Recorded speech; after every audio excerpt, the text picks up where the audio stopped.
Hey, my sweetie faces, are you ready to start a new book? Okay, we're going to read Coco. Okay, there aren't pictures in here, so I'm just going to read. Sometimes Miguel Rivera thought he was cursed. If he was, it wasn't his fault.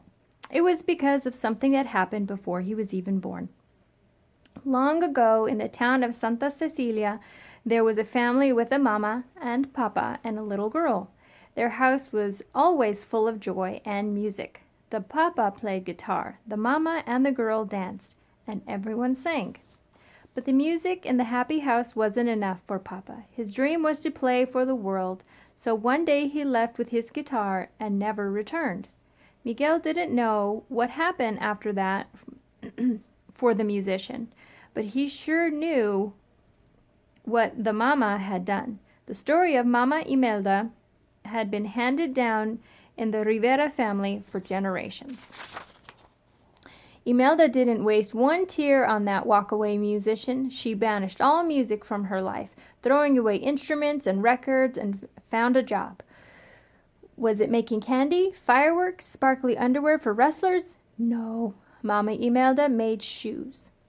And so did her daughter, and then her son-in-law, and their grandkids.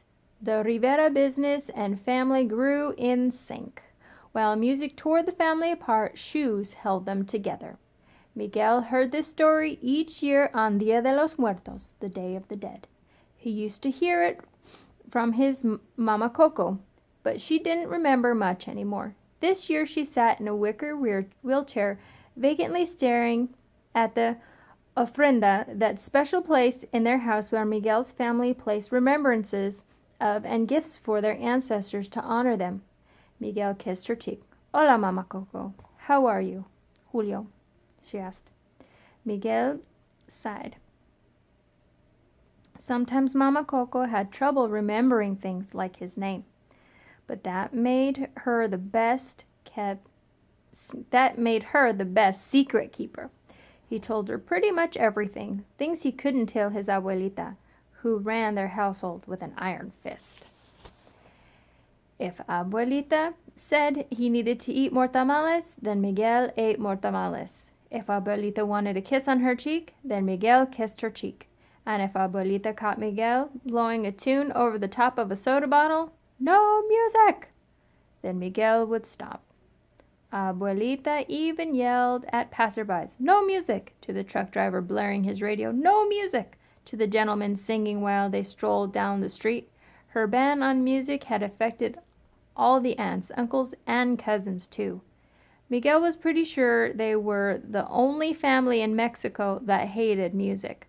The worst part was that no one in his family seemed to care. No one, that is, but him. Leaving the family home behind, Miguel breathed the crisp air of another sunny morning in Santa Cecilia. As he headed into town with his shoe-lined box, he passed a woman sweeping a stoop. She waved, Hola, Miguel. Hola. Miguel waved back. Closer to town, Miguel smiled at a lone guitar player plucking away at a song. The farther in Miguel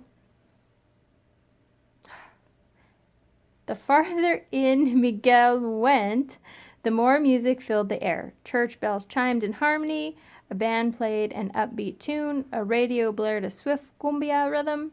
Miguel soaked it all in. He couldn't help tapping out a beat on a table covered with brightly colored wooden animal figures. As Miguel rushed past another stand with pastries for sale, he grabbed a pan dulce and tossed the vendor a coin.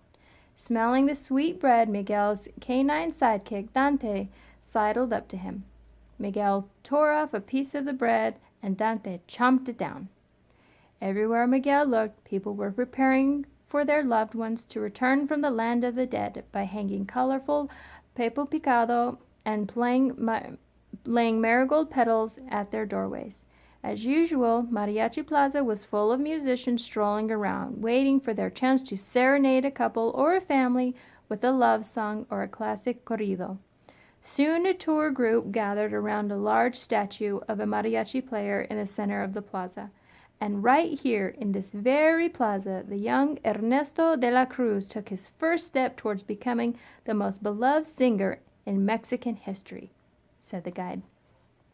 Everyone in the group nodded. Familiar with the legendary music and singer, along with the tourists, Miguel gazed up at the statue.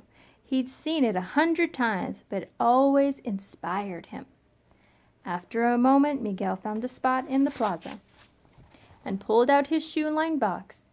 A mariachi plopped down for a shine. All right, girls, I got to stop right there because I have to go back to school. I love you so much. Good night, and I will see you sooner than you think.